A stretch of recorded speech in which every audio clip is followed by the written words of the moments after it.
Bienvenue dans Comprendre la finance, le podcast qui vous aide à décrypter les concepts financiers clés. Aujourd'hui, nous allons parler d'IFRS 9, Financial Instruments, une norme perçue comme technique, mais qui a profondément changé la manière dont les entreprises mesurent le risque de crédit. Car derrière IFRS 9, il y a une question simple. Quand faut-il reconnaître une perte? Faut-il attendre qu'elle se produise ou l'anticiper? Pour comprendre cette norme, il faut revenir à son origine. IFRS 9 a remplacé IAS 39 avec la crise financière de 2008. Le reproche adressé à l'ancienne norme était clair. Les pertes étaient reconnues trop tardivement. À l'époque, on utilisait un modèle dit des pertes encourues. Tant qu'il n'y avait pas d'indice objectif de défaut, aucune dépréciation significative n'était constatée. Autrement dit, le risque pouvait exister dans l'économie, sans apparaître dans les comptes. IFRS 9 change radicalement cette logique. Désormais, on applique un modèle de perte de crédit attendu. Même si un emprunteur rembourse parfaitement aujourd'hui, l'entreprise doit estimer la probabilité qu'il ne rembourse pas demain. Le risque futur devient une estimation présente. Et c'est là toute la rupture. Concrètement, comment fonctionne ce mécanisme? La norme repose sur un système en 3 étapes. Première étape, le risque de crédit n'a pas significativement augmenté. Dans ce cas, on provisionne les pertes attendues à 12 mois. Deuxième étape, le risque s'est dégradé de manière significative. On ne regarde plus seulement les 12 prochains mois, mais l'ensemble de la durée de vie du prêt. Et troisième étape, le crédit est considéré comme déprécié. La perte attendue totale est reconnue, et même le calcul des intérêts est ajusté. Le passage de la première à la deuxième étape est particulièrement stratégique. Il ne s'agit pas d'un défaut constaté, il s'agit d'une détérioration anticipée.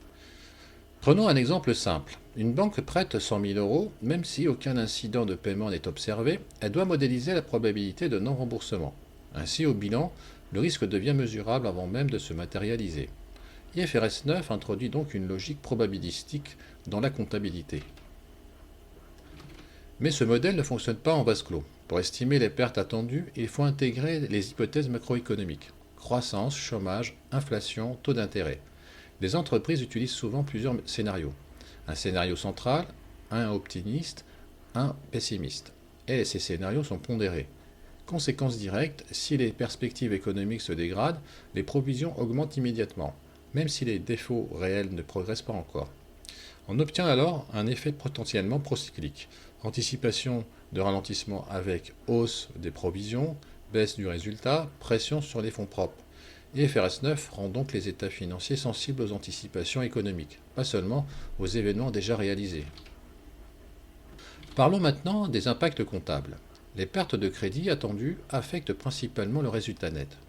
Le coût du risque est enregistré dans le compte de résultat, ce qui peut créer une forte volatilité des performances publiées. Mais IFRS 9 peut également impacter les capitaux propres. Deux situations principales. Pour certains instruments financiers classés en juste valeur par OCI, les variations de juste valeur sont comptabilisées en autres éléments du résultat global, donc directement aux capitaux propres. Lors de l'application initiale de la norme, l'augmentation des provisions a été comptabilisée en capitaux propres d'ouverture. Enfin, même lorsqu'un impact passe par le résultat, il affecte mécaniquement les réserves et donc les capitaux propres. Autrement dit, IFRS 9 agit d'abord sur le résultat, mais ses effets se diffusent inévitablement dans les capitaux propres et les ratios de solvabilité. Ce que cela change pour un dirigeant ou un analyste. Pour un dirigeant, IFRS 9 ne change pas seulement la présentation des comptes.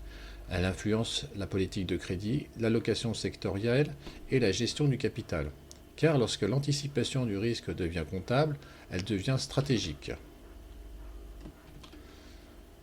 En définitive, IFRS 9 n'est pas simplement une norme technique sur les instruments financiers.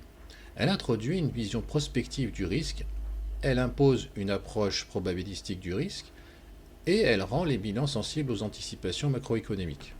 Elle nous rappelle qu'un actif sain aujourd'hui peut peut-être contenir une perte future. Et surtout, elle montre que la finance moderne ne mesure pas seulement le passé, elle tente d'anticiper l'avenir.